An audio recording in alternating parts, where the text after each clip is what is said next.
आज हम अपना 5वां lesson the ailing planet the green moments role by Nani Palkhivala पढ़ने जा रहे हैं। मैं आपको यहाँ पर बता देना चाहता हूँ कि यह जो लेसन है ये आपके सिलेबस के माध्यम से बड़ा ही महत्वपूर्ण है, क्योंकि आपके सिलेबस में आर्टिकल राइटिंग भी मौजूद है जो कि 10 नंबरों का आएगा। तो आप इस आर्टिकल लिखने के तरीके, उनमें उपयोग होने वाले आइडियाज, वर्ड्स, फ्रेजेस, इन्हें आप इमिटेट करके आप एक अच्छे आर्टिकल लिखने के तरीकों को प्राप्त कर सकते हैं।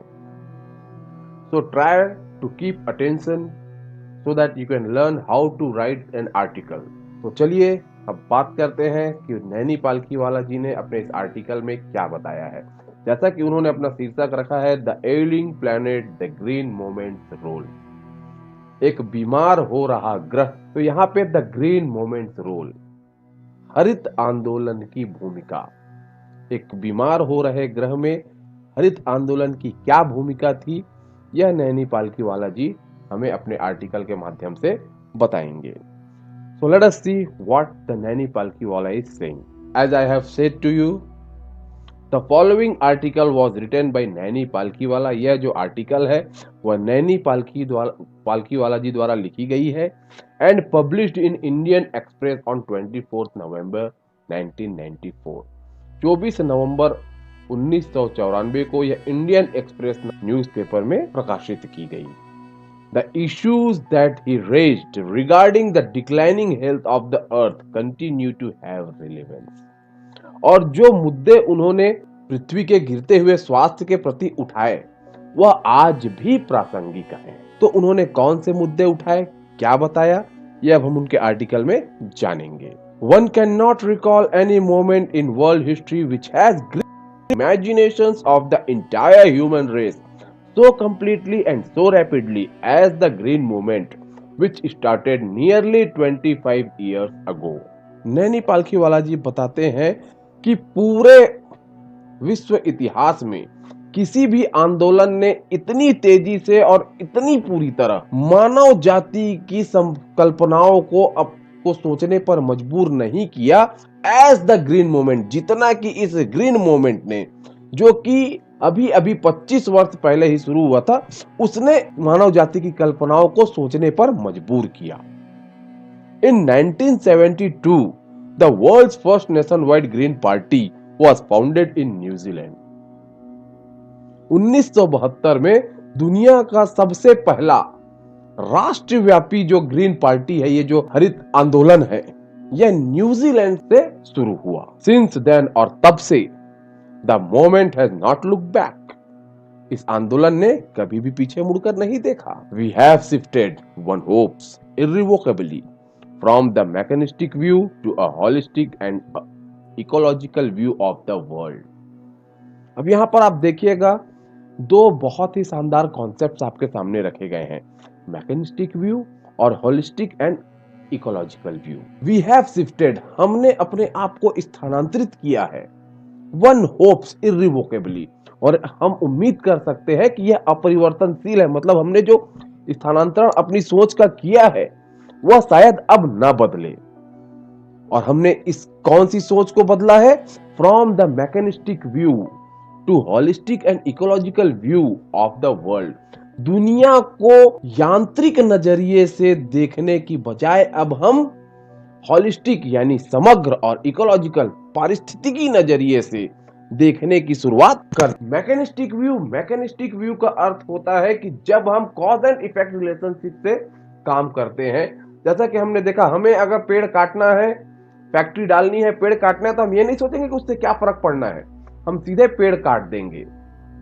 पेड़ काटो, फैक्ट्री लगाओ, that is the cause and effect relationship, mechanistic view.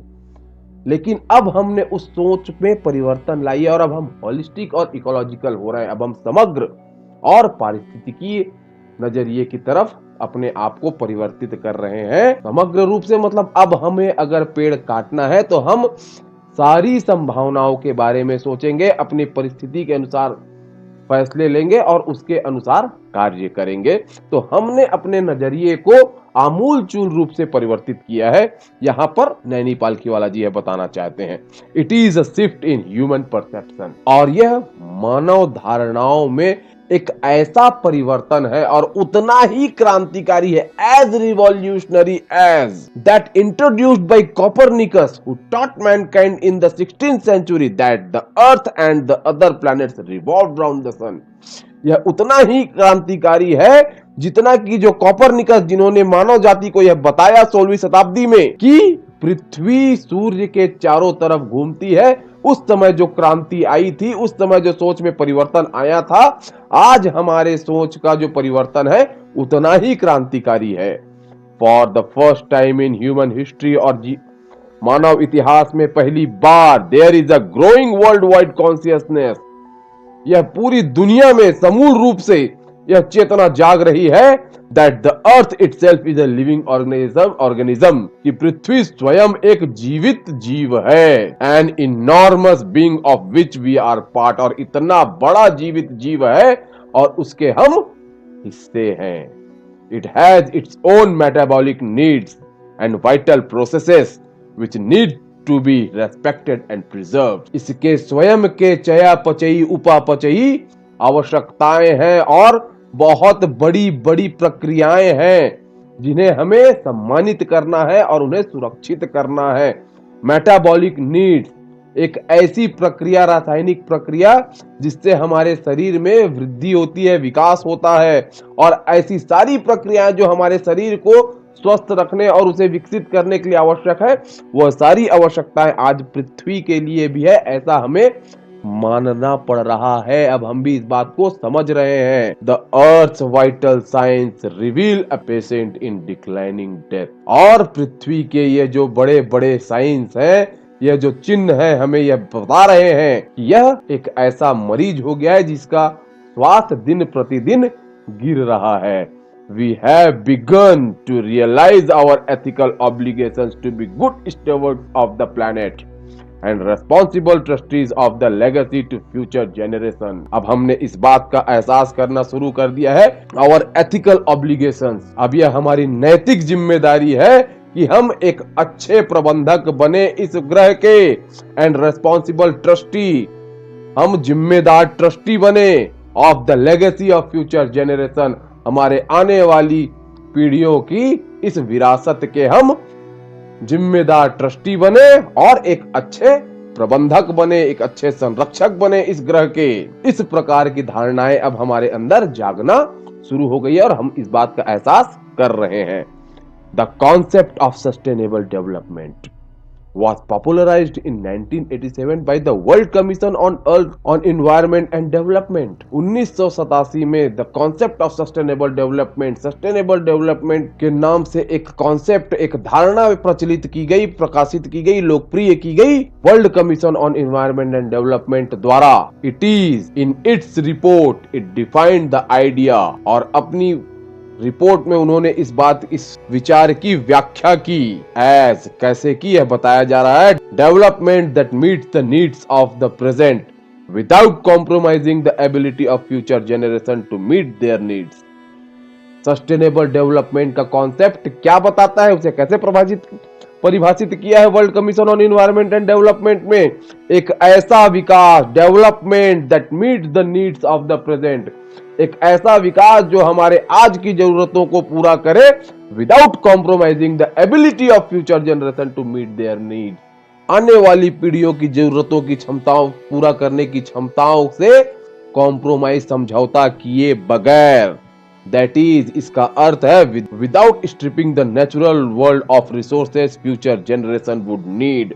The natural world of resources, प्राकृतिक दुनिया के संसाधनों से को अलग किए बगैर जिनका की हमारे आने वाली पीढ़ियों को आवश्यकता होगी, उनके साथ समझौता किए बगैर हम अपनी आज की जरूरतों को पूरा करें, और इस प्रकार के विकास को ही सस्टेनेबल डेवलपमेंट, सतत विकास की अवधारणा कही गई। In the zoo at Lusaka, Zambia के लुसाका नाम के शहर में एक चिड़ियाघर घर में there is a cage where the notice reads, एक पिंजड़ा है जहां पर एक नोटिस है जिसमें लिखा हुआ है the world's most dangerous animal, दुनिया का सबसे खतरनाक जानवर।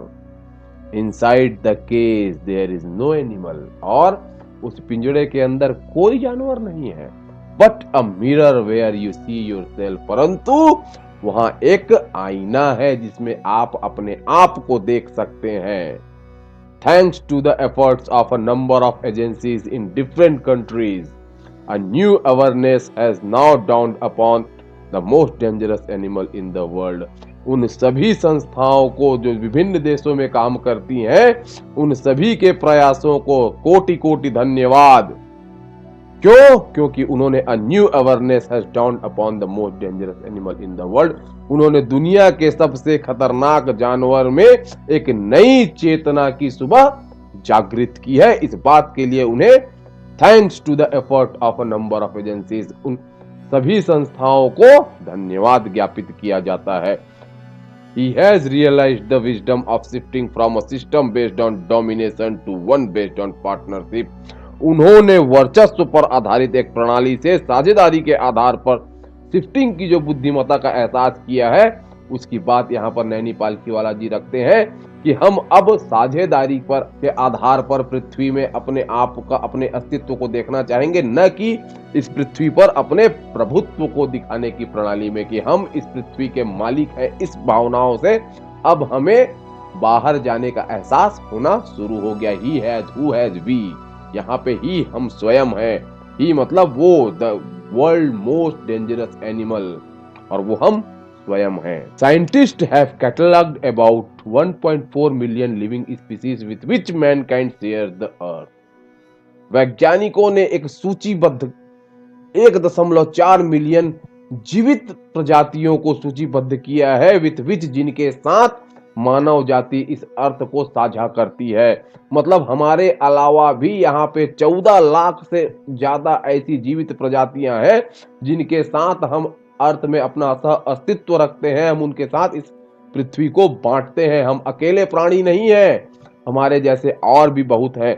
Estimates very widely as regards the still uncatalogued living species, और हम असूचीबद्ध अगर जीवित प्रणालियों के बारे में, उनके संबंध में तो हमारे अनुमान व्यापक रूप से भिन्न पाए जाएंगे। बायोलॉजिस्ट रेकॉन दैट, बायोलॉजिस्ट जैव विज्ञानिकों का यह मानना है कि about 3 to 100 million other living species still languish unnamed in ignominious darkness। बहुत से जीव विज्ञानियों का मानना है कि अभी भी 3 से 3 to 100 मिलियन, 100 मिलियन से ज्यादा जीवित प्रजातियां स्टिल लैंग्वेज, अभी भी कमजोर रूप से अननेम्ड इन इग्नोमिनियस डार्कनेस।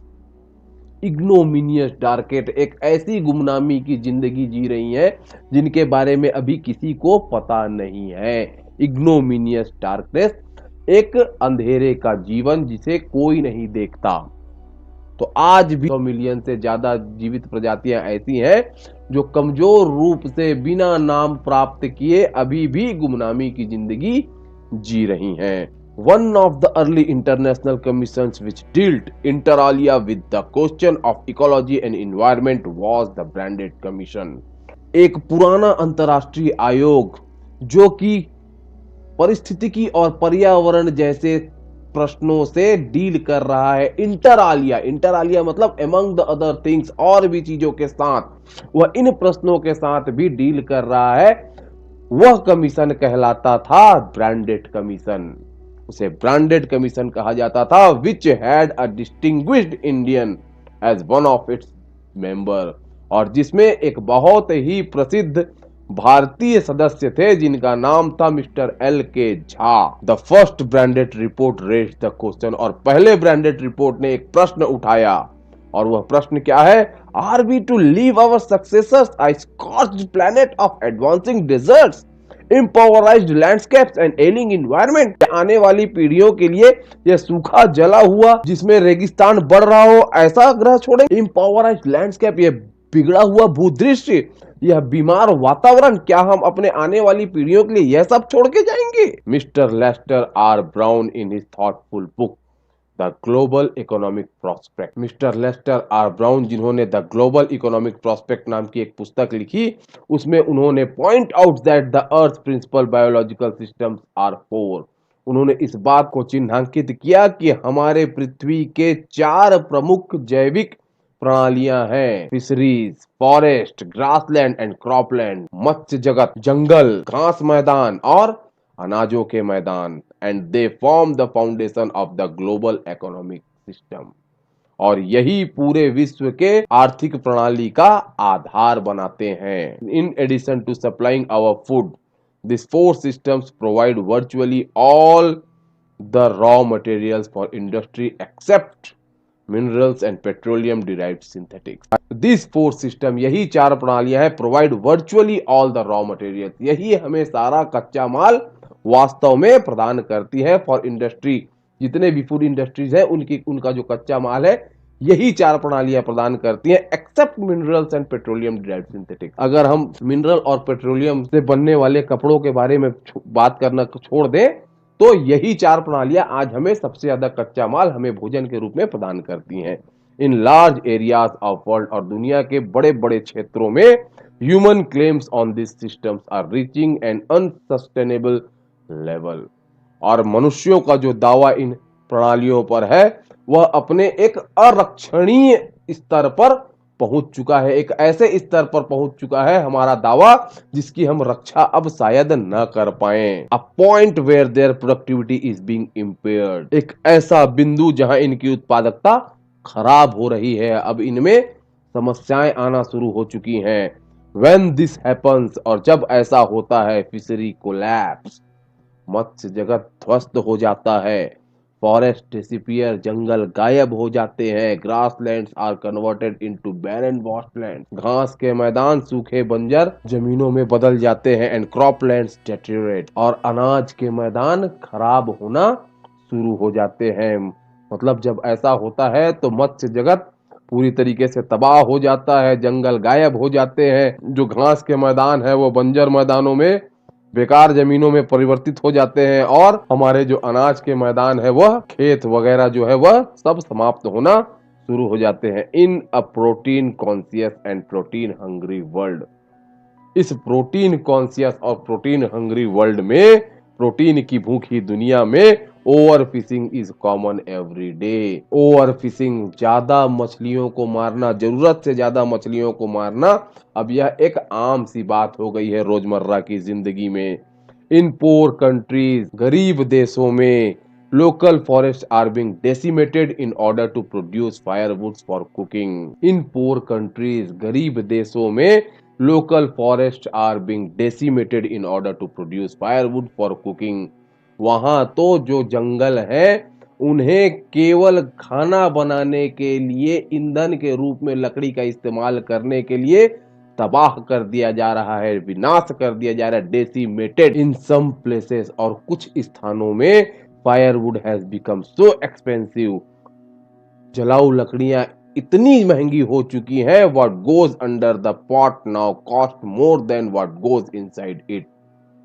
में एक कोट यहां पर रखा गया है, कहा जाता है इतनी महंगी हो गई है लकड़ियां कि जो उस खाना बनाने के बर्तन के अंदर जाता है वह उससे ज्यादा महंगा है जो उससे बाहर आता है। मतलब जो अनाज हम उस बर्तन में डाल रहे हैं खाना बनाने के लिए, उसे पकाने का ईंधन इतना महंगा है कि वो पककर जब बाहर आता है तो उस अनाज से भी ज्यादा महंगा हो चुका होता है। Since the tropical forest is in the world of doctor Myers, doctor Myers के शब्दों में कहा जाता है, since the tropical forest is the power house of evolution, यही जो उष्णकटिबंधीय वन है वह हमारे पावर हाउस ऑफ इवोल्यूशन, हमारे विकास के पावर हाउस है, ऊर्जा के स्रोत हैं। Several species of life face extinction as a result of destruction. Several species, और बहुत सी ऐसी प्रजातियां हैं जो आज लुप्त होने की कगार में आ गई हैं इन वर्षा वनों के क्षरण के कारण, इनके डिस्ट्रक्शन के कारण। It has been well said that forest precede mankind, और यह बहुत ही अच्छा कहा गया है कि जंगल मानव को का अग्रणी है। डेजर्ट्स फॉलो, और रेगिस्तान उसके पीछे आता है। The world's ancient patrimony of tropical forest is now eroding at the rate of 40 to 50 million acres a year। यह बहुत अच्छा कहा गया है, यहाँ पे इस कोट को रखा गया है कि जो जंगल है वह हमारे अग्रणी है, पर अगर हम उनकी रक्षा ना करें तो उसे रेगिस्तान में बदलने में समय नहीं लगता। The world's ancient patrimony of tropical forest is now eroding, और दुनिया का जो सबसे पुराना the world's ancient patrimony of tropical forest is now eroding at the rate of 40 to 50 million acres a year. हमारी दुनिया की जो सबसे प्राचीन जो हमारी पैतृक संपत्ति है, ये जो ट्रॉपिकल फॉरेस्ट हैं, इज नाउ इरोडिंग, अब यह खिसक रही हैं, कम होते जा रही हैं। एट द रेट ऑफ, किस दर से? 40 to 50 मिलियन एकड़ ईयर, प्रति वर्ष 40 से 50 मिलियन एकड़। 1 मिलियन के बराबर 10 लाख होता है। इसका अर्थ है 40 to 50 मिलियन एकड़ प्रति ईयर के हिसाब से की दर से यह जो जंगल है वह कम हो रहे हैं। And the growing use of dung for burning deprives the soil of an important natural fertiliser. और जो हम ये जो छेने कंडे का जो उपयोग जो करते थे उसे जो कम कर दिया है, वह हमारा जो प्राकृतिक खाद बनने का जो महत्व था वह भी अब धीरे धीरे समाप्त होता जा रहा है। The world bank estimates that a 5-fold increase in the rate of forest planting is needed to cope with the expected fuel wood demand in year 2000। विश्व बैंक का यह अनुमान है कि हमें वन रोपण में 5 गुना वृद्धि करने की आवश्यकता है वर्ष 2000 तक के हमारे अनुमानित जलाऊ लकड़ियों की मांग का सामना करने के लिए। हम आज जिस दर से जलाऊ लकड़ियों का इस्तेमाल कर रहे हैं उसकी पूर्ति करने के लिए हमें अपने जंगलों को 5 गुना ज्यादा तेजी से लगाना होगा। हम जिस रफ्तार से अभी जंगल लगा रहे हैं उससे काम नहीं चलेगा। James Smith, the president of the world resources institute, said the other day, और जेम्स स्मिथ जो कि वर्ल्ड रिसोर्स इंस्टीट्यूट के जो अध्यक्ष हैं, सेड द अदर डे, दूसरे दिन कहते हैं, we were saying that we are losing the forest at an acre a second. हम यह कहते हैं कि हम प्रति सेकंड 1 एकड़ जंगल खो रहे हैं, but it is much closer to an acre and a half to a second, पर यह 1.5 एकड़ से कुछ ज्यादा ही करीब है। केवल 1 एकड़ प्रति सेकंड नहीं है, वह 1.5 एकड़ प्रति सेकंड के करीब है।